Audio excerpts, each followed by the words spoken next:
Yo, what up? Kumusta kayo? Ngayong araw na to ay magluluto tayo ng masarap at special na laing. Magugulay naman tayo para healthy naman yung pagkain natin. Tara, let's go! At ito naman yung sangkap na gagamitin natin yan. May bawang at sibuyas tayo dyan at luya at nor na hipon. At meron din tayong siling green, diles, baboy. Ito guys, optional lang to. Pwede din kayo maglagay ng hipon. Gagamit din tayong dalawang Coco Mama na gata. Coco Mama, baka naman.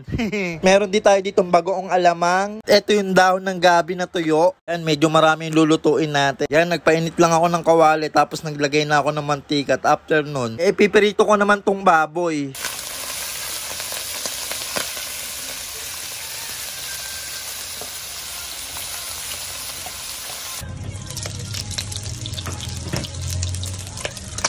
At dahil naperito na nga siya, set aside na muna natin siya. Dahil magigisa naman tayo ng bawang at sibuyas. Okay, lagyan na natin tong bawang.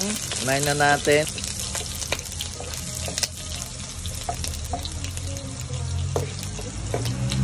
At dahil na golden brown na nga siya, isusunod ko naman tong sibuyas. Isusunod ko na rin tong luya. Yan, halu-haluin lang natin siyang mabuti at gisahin lang natin to.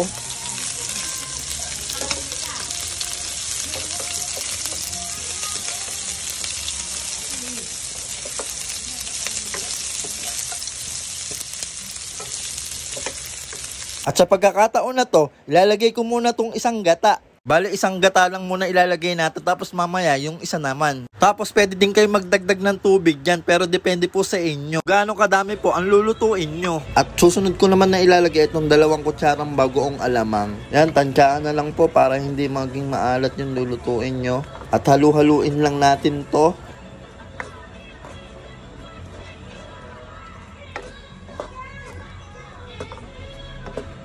At sa pagkakataon na to, kumukulo na siya. Pwede na natin ilagay yung dahon ng gabi. Yan, medyo marami-rami po ang lulutuin kong gabi. Medyo matakaw po to sa gata. Pwede rin po kayo magdagdag dito ng tubig o kaya ng gata para mas masarap. Yan, di muna natin siya haluin. Gaganyan-ganyanin lang muna natin siya. Antayin lang natin siyang kumulo at tatakpan ko muna to. At dapat din, titingnan-tingnan din natin, baka natuyo na yung gata na nilagay natin, baka masunog pa. Kapag ganito na yung texture niya at bumaba na siya, pwede na nating halu-haluin. Para mabilis maluto din yung mga nasa ibabaw.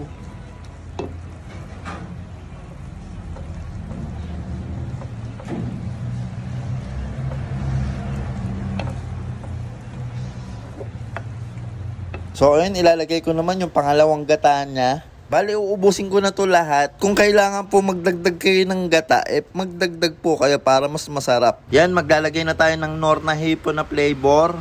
Kasi wala tayong hipon, kaya yan na lang.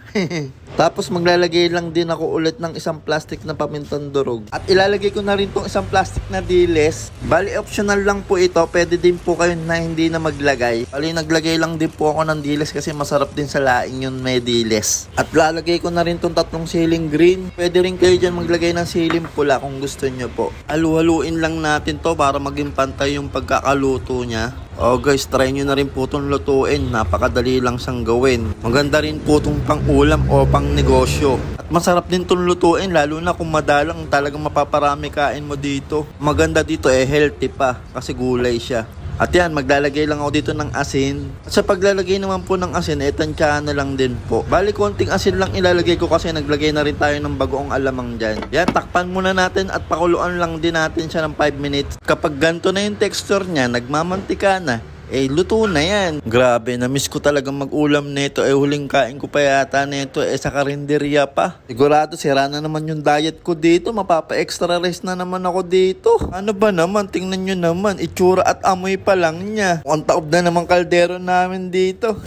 So, ayun guys, sana may natutunan po kayo sa simpleng pagluluto natin. At kung nagustuhan nyo naman po ang video na to, paki-like and share naman po. Favor na rin po. Paki-comment naman po kung tiga saan kayo para alam ko po kung saan nakakarating ang video na to. Salamat! Ganito rin po ba yung process ng pagluluto nyo ng laing? Bukod sa hipon at diles, ano pa po yung ibang sahog na nilalagay nyo sa laing? Paki-comment naman po para sa susunod na pagluluto ko, ganong process naman ang gagawin ko. Grabe, nakakagutom na siya. Tara, ipo-check na natin yan. Excited na akong matikman to Favorite ko kaya to. Okay, tikman na natin yung pangmalakasan natin na niluto natin na laing. Yan, may isang galunggong tayo dyan. Perfect combination, diba? Yan, magkakamay ulit tayo. Pag gutom ka, magpakatotoo ka. Magkamay ka. Okay, para po sa inyo ang una kong subo. Bisa, panalo. Masarap yung pagkakaluto ko. Sakto lang yung timpla, hindi maalat. Lasang-lasa mo din yung sipa ng anghang. Ay 3 piraso lang yung nilagay ko. Solid pa yung kombinasyon ng galunggong. Panalo. Tara, kain po. So ayun, siguro dito ko na rin po tatapusin yung video ko. Maraming po salamat sa panonood. At kung nagustuhan nyo naman po ang video na to, paki-like and share naman po. Salamat. Share mo na rin to sa asawa mo, Gar. Para mamaya, pag uwi mo sa bahay, ganito na yung luto ng uulamin mo. So ayun, hanggang sa muli, aking kabuhat. Peace out. See you sa next vlog.